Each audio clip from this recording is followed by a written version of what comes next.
really the best way to sum it up. I wasn't trying to be cute by saying that. I was just really trying to make the point that it was about, you know, self-loathing and just sort of spewing everywhere. That's what that was. And so during the process of having, you know, sex on camera, do you have to be the kind of person, obviously, who can release all of your inhibitions about your body and your... And I know that was hard at first, because you would see the other girl with the big boobs, and you'd say, why is it just so easy tequila. for them? Yeah, just add tequila. Yeah. And you could. It's like spring break gone terribly wrong. And how would you feel about yourself after each performance?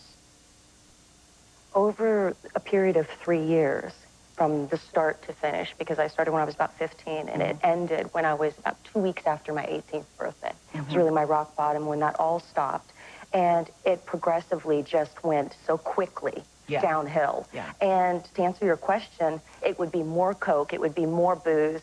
It wasn't just about the drugs, it was about the whole, as I said before, the whole head thing. You know what was amazing? What was amazing is that when the FBI finally breaks into your house and they find you and they take you, and you just now turned 18, you realize that they had been following you for 3 years. So they knew from the time you were 15 to 18 that you were involved in this business and basically did nothing. Yeah, how much they really knew and for how long, I'm still not completely clear. But my mother had reported me as a runaway when I was about 15 years old. And there was a huge case on me, and they had been investigating for quite some time. When I was, when the door of my apartment was knocked down, I was never arrested. I was questioned, and you know, I'd been underage when I did the whole thing, so it was just 1986 in May that this happened. I was really angry. I mean, I was really at the end of my rope, and I didn't see them as my saviors at the time. I was really mouthy, and they said, I'm here to save you. And I said, well, what took you so long? And that was really true. But now I look back at it, and I'm really grateful that they did that, because they saved my life.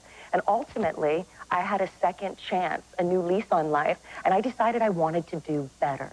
Wow. And I really picked myself up, and it took a lot of work. I spent years in therapy, and I really studied acting, and I decided to step back out.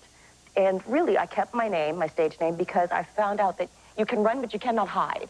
And I didn't want to keep looking over my shoulder. And I really built myself a solid career, started guest starring on television shows, like Married with Children and Wise Guy and MacGyver, and went on to do shows like being a series regular on Profiler, and did movies with John Waters, and really got myself One of the things I like you said in the book is that you never can let go of your past. No.